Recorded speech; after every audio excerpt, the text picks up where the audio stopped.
there is the infrastructure, there is the goal, the needs. So how to convince the people to go in this direction instead to be very conservative? What are the real benefits to convince them? What is your point? Yeah, this is probably the most difficult question, Marcello, because really, at the end, we can try to convince, but people themselves should be convinced that overall there is a good proposition to go with hydrogen propelled vehicles. And somehow we need to start. We need to surf this wave, as you said before. We can say that 4 years ago we were not thinking even in our engineering center that a hydrogen engine could work. As you said, there was this theory saying if you have hydrogen, better to use it in a fuel cell than an internal combustion engine. But actually we have seen that internal combustion engine could be this intermediate step, because there are many more commonalities to the conventional propulsion solutions that can make this bridge. And what we are trying is to demonstrate that with the appropriate components, with the right technology, with the right focus, we can create this bridge. For sure, this will not be a huge market. We are starting with some application. Actually, the first application that you see here is not in the mobility area, but is in a stationary application, because it's the easiest one from that perspective. So it's a journey, as Andrea said.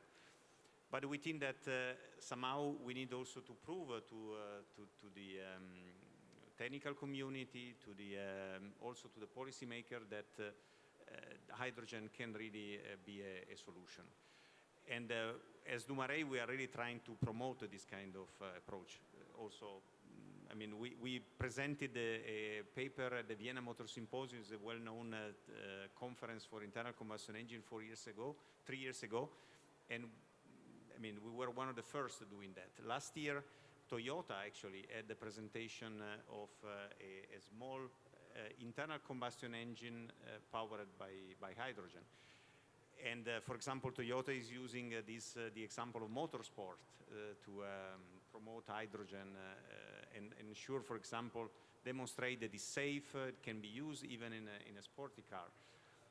Recently, we have seen that even Ferrari presented at the Hacken Colloquium a technical paper on a performance car powered by hydrogen. So somehow we need to create this kind of positive image around hydrogen. That could be the right steps to have this systemic approach that Ilaria mentioned before.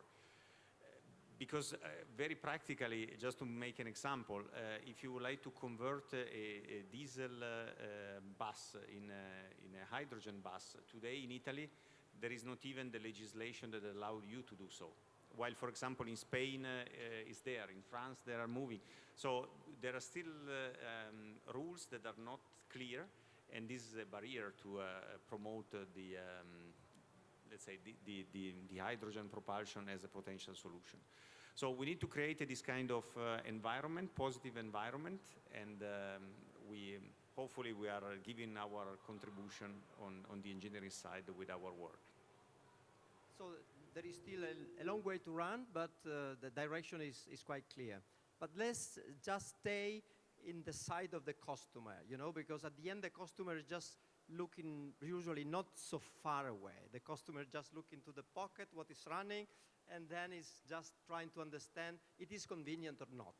Okay, just to clarify, in the normal condition, 1 kilo of hydrogen is roughly speaking using 11 cubic meter of volume in standard condition, so 1 bar.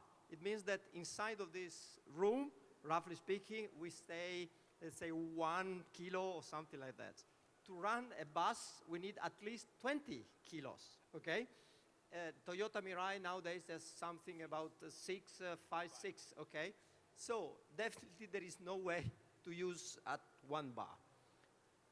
Hydrogen that is coming from electrolyzer, the green hydrogen, can arrive at 30 bar, okay? That is already a pressure, but 30 bar, you can compress a bit, but again, in this room, you can't put too much hydrogen.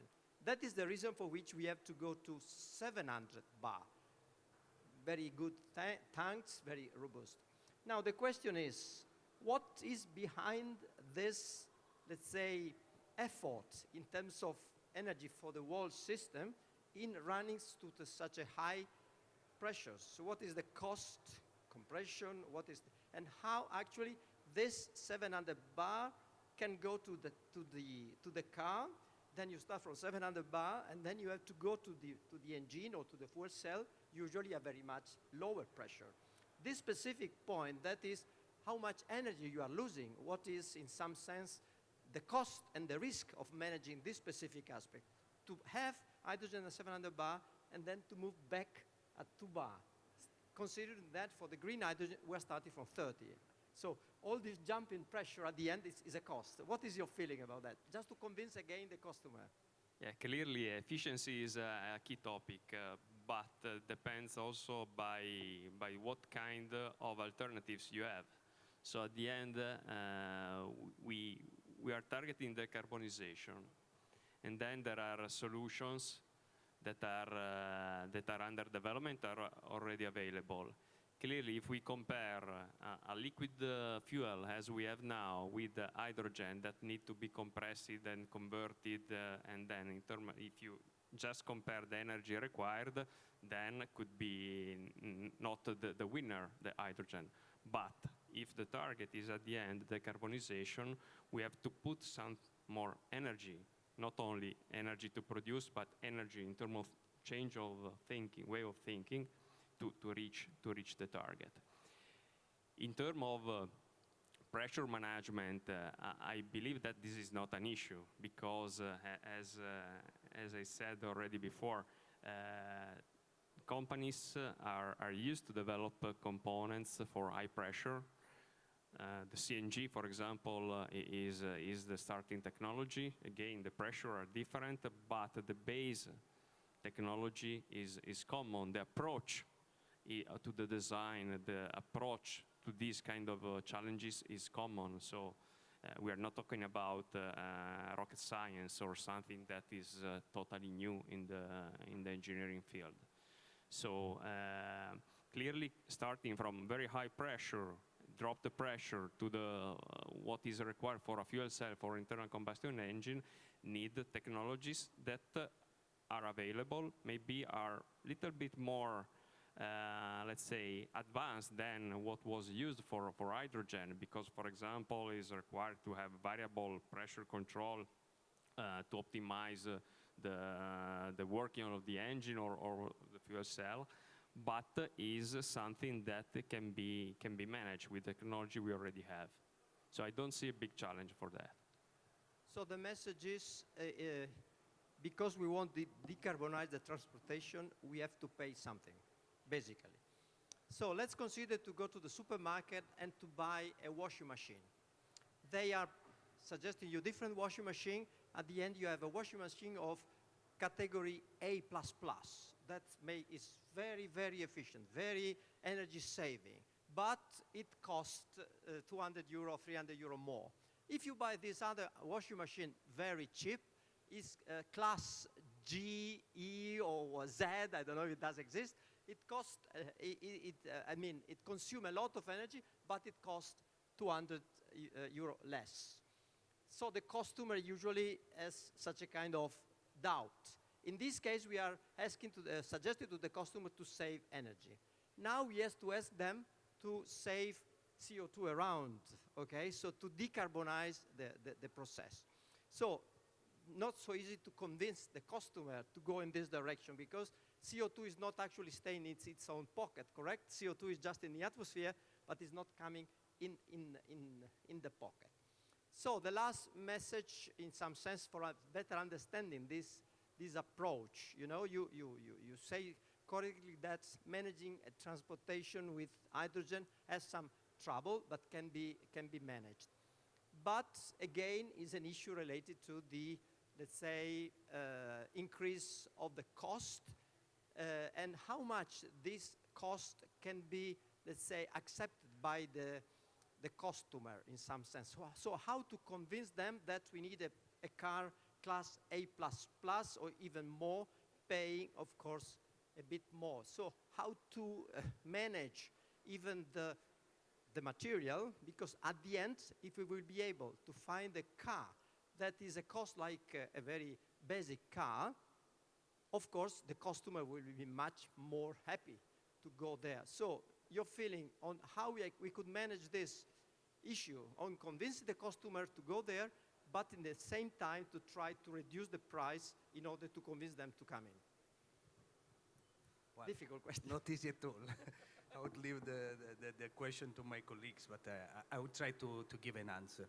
So, so first of all, I would say that in the end is always the customer that is going to pay the bill. So they are going to make the computation. But in this case, I believe the approach must be a kind of holistic approach.